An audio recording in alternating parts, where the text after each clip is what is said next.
करना रब ऐसा है। मानो हुणे आया सी कि फुल दे विच सुगंधी है। गुआढ़ी घर ने अपने बगीचे दे विच फुल लाए उन्हें गुआढ़ी दे नाल दूजे गुआढ़ी नाल बनदी नहीं। आखिया मैं मेरे घर दे जिहड़े फुल ना ये मेरा गुआढ़ी वेख ना सके, उसने दीवार उच्ची कर लई। हुण फुल तो वेख्या नहीं जा सकता, पर ख्याल करियो फुल अंदर जिहड़ी खुशबू है उस उपर अधिकार नहीं जमा सकता। फुल दे बाहरला जिहड़ा स्वरूप है उस उपर अधिकार जमा लिया। आख्या दीवार उच्ची करांगा, गुआढ़ी नहीं वेखेगा, पर फुल दे अंदर बैठी सुगंधी जिहड़ी है ना, जिहड़ा रब दा गुण है ना, उस ते अधिकार नहीं जमा सकता कि खुशबू उधर ना जावे। खुशबू ने फैलना है, जिवें जिधरों जिधरों हवा चलेगी उसने उधर उधर फैलना है। रब भी एवें है, रब पर एकाधिकार नहीं। रब सारियां विच बैठा होया है, सारियां नूं तक रहा है, हर किसी नूं वेख रहा है। इसलिए ख्याल करना, जद मैं हुण संसार नूं तक्कां ते रब दीआं अखां राहीं तक्कां, जद हुण मैं संसार नूं तक्कां ते सारियां दे विच उस खुशबू नूं तक्कां, जिहड़ी खुशबू जीवन दी खुशबू हर एक दे अंदर है। हुण जदों मैं संसार दे अंदर निगाह मारा ना, ते मेरी निगाह दे विच किसी प्रकार दा ऊंच नीच ना होवे, मेरी निगाह विच किसी प्रकार दा कोई ऐसा ना होवे कि ये अपना ते पराया है, बल्कि मेरी निगाह दे विच होवे कि हे निरंकार जीओ, ये साजिया होया तेरा जीव है, तैं इस दे अंदर बैठा होया है, मैं ते तेरे दर्शन पिया दे विचों पिया कर रहा हाँ।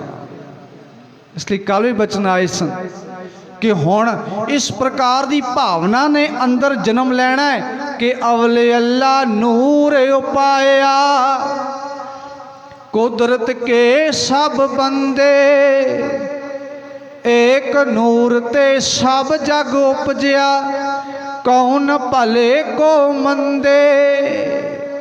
जद रब वाले पासे टुरना, रब की निगाह वाले पासे टुरना, रब की निगाह के राही संसार नूं वेखना है, फिर भावना हिरदे विच आ बननी चाहिए कि ना को बैरी नहीं बेगाना, सगल संग हमको बने आई।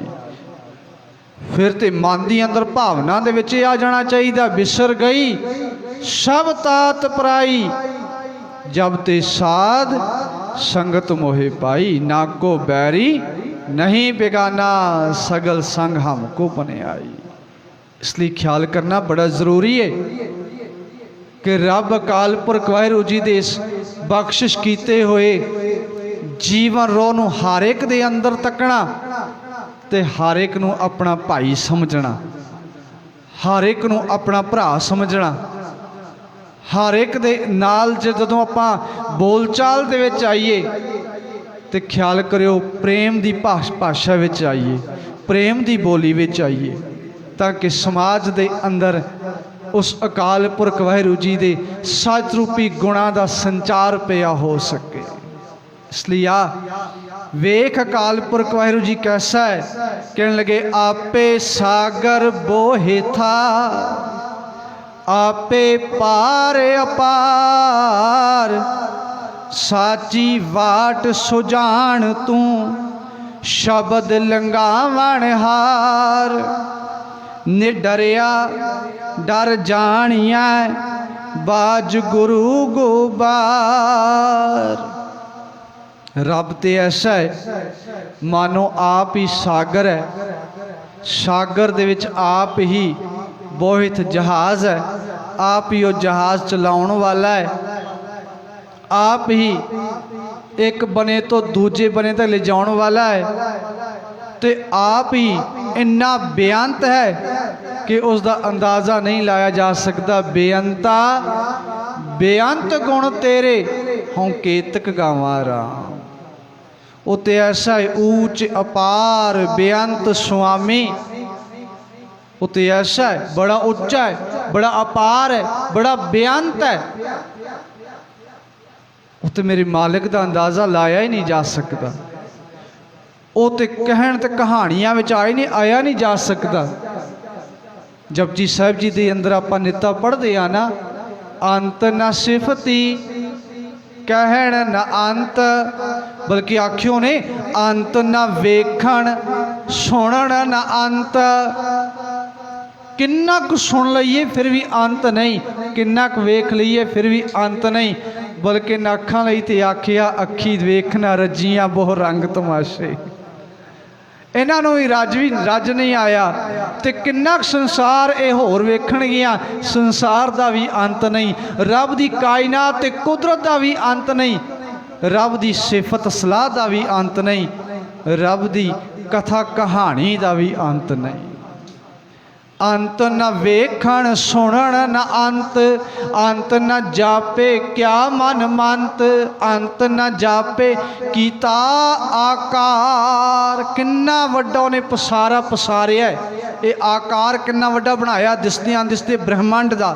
फिर इस अंदर किन्ने को जीव जंत ने, फिर इस अंदर किन्ने को गलैक्सीज ने, फिर इस अंदर किन्ने को उस मेरे मालिक कालपुरख वाहिगुरू जी दियां बख्शिश कीतियां होर धरतियां ने। धरती होर परै होर तिसते भार तले कावण जोर। किनिया ने कोई अंत नहीं। इसलिए मेरे मालिक जब मैं तेनों तकदा हाँ, तेनों वेखदा हाँ, हे मेरे मालिक आश्चर्य हो जाता हाँ। मेरे अंदर विस्माद की एक ऐसी लहर छिड़ जाती है कि मैं विस्माद विस्माद ही कह सकता हाँ, आश्चर्य आश्चर्य ही कह सकता। तेरे कौतुकां नूं तक करके मेरे मालिक जीओ विस्मादित ही होया जा सकता है, पर अंत नहीं पाया जा सकता। क्योंकि आपे सागर बोहे था, आपे पार अपार, साची वाट सुजान तू। वाट कहते रस्ते नूं, तेरे तक पहुँचने वाला जिहड़ा रस्ता है ना वो सच्चा है, तो तू आप सच्चा है। इसका भाव कि रस्ता भी सच्चा है, तू आप भी सच्चा है। तो जे सच सच्चे मार्ग ते चल पे तो सच तक पहुँच जावांगे। तो मेरे मालिक जी दों बनिया तो तू आप ही खलोता है, रस्ता भी सच है। तो ख्याल करो जिहड़ा चलेगा सच्चे रस्ते तो वही सच हो निबड़ेगा, पहुँचेगा भी सच तक, सच नाल एकमिक हो जाएगा। एवें है कि मानो जिवें पानी है ना, बारिश का पानी उसका असला वेखिया तो वह भी ऑक्सीजन तो हाइड्रोजन। तो ख्याल करियो जो बूंदा पईयां धरती ते पैंदियां सारी टुर पईयां, रवानगी फड़ लई उन्होंने। तो जो रवानगी फड़ लई ना, तो रवानगी फड़दियाँ फड़दियाँ उन्होंने अपना आबिशार तैयार किया। तो आबिशार तैयार करदियाँ होइयां वह टुरियाँ, तो वह टुरियाँ नदियाँ नालियाँ दरियावां विच होंदियां होइयां जाकर के सागर विच मिल गईयां, सागर च मिल गईयां। हुण जदों सागर च मिलियां ना, उत्थे समझ ना आई, फिर ये फर्क ना कर पाए फिर कि वो नन्नी जी बूंद जी उपरों टपकी सी वो कित्थे गई। कि उसकी कोई वक्री होंद है कि वो अपनी होंद लै करके बैठी विच नहीं, बल्कि उसकी होंद ही खत्म हो गई सागर विच आ करके।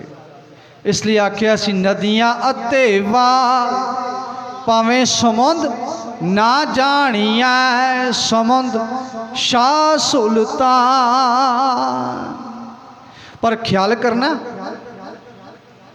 जिहड़ियां बूंदा कुछ उस आबशार नालों टुट करके किसी छप्पड़ च पै गईयां, रुक गईयां, उन्हां दी रवानगी रुक गई।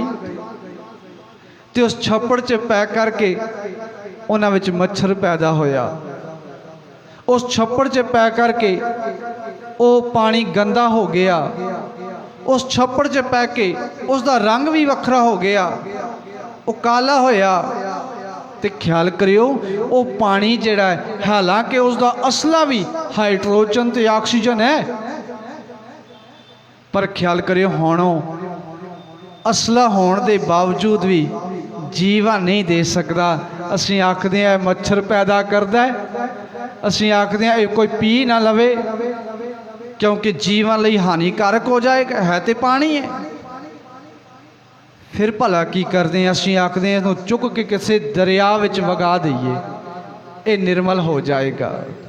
साडी हालत भी ऐसी है, साडा असला भी वही है मेरे मालिक दा। इसलिए आख्या सी मन तू जोत स्वरूप है अपना मूल पछाण। पर ख्याल करियो जब तक नहीं पहचानिया ना, असीं भी विकारां रूपी टोयां टब्बियां विच पै गए हाँ। किते काम क्रोध लोभ मोह अहंकार रूपी टोयां टब्बियां च पए होए, साड़ी रवानगी रुक गई, साडे अंदर विकार पैदा होए, असीं जीवन लई हानिकारक बन गए। साडे अंदर भी बीमार करने वाले मच्छर पैदा होए, साडे अंदर भी विकारां दा ऐसा हड़ आया, असीं जीवन नहीं दे सकते। हुण साडे अंदरों विकारां रूपी मौत ही घूम रही है। जद तक उस वगदे सागर में जा कर के ना मिल जाइए, जब तक मालिक अकाल पुरख वाहिगुरू जी जिहड़ा वग रहा सागर है, जब तक उस अंदर ना अपना आप लिवलीन कर लईए, उतना चिर साडे अंदरों भी ये सड़ांद जिहड़ी है, ये बदबू विकारां दी जिहड़ी है, ये नहीं हटदी। इसलिए चाहिए यह है कि असीं रवानगी पकड़ीए, रुकीए ना, टुरीए ते टुरीए गुरु दे बख्शिश कीते हुए सच रूपी मार्ग ते, टुरीए रब अकाल पुरख वाहिगुरू जी दे सच्चे रस्ते ते सच्चे रस्ते ते टुरदे टुरदे रवानगी पकड़ते पकड़ते एक दिन ऐसा आएगा जदों असीं सागर तक पहुँच करके सागर दे विच लिवलीन हो जावांगे। फिर साडे ते सागर दे दरमियान किसी प्रकार का कोई भिन्न भेद नहीं रहेगा, उत्थे एकमिक हो जावांगे। उत्थे फिर आख्या जाएगा पुकारांगे असीं ज्योति में जोत रल जाया, उत्थे आखांगे संपूर्ण थिया राम, उत्थे आखांगे नदियां ते वाह पवें समुंद ना जानिए समुंद शाह सुल्तान। फिर ख्याल करियो जीवन इस प्रकार के ते बन आवे ते गुरु ने आख्या वेख मेरे मालिक तक पहुँचने वाला रस्ता जे सच्चा जे तैं सच्चे मार्ग ते चलिया ते तेरे जीवन की कहानी भी सच्ची हो निबड़ेगी। ते सच्चे मार्ग चलदियां उस्तत करे जहान की कहानी विच आ जाएगा।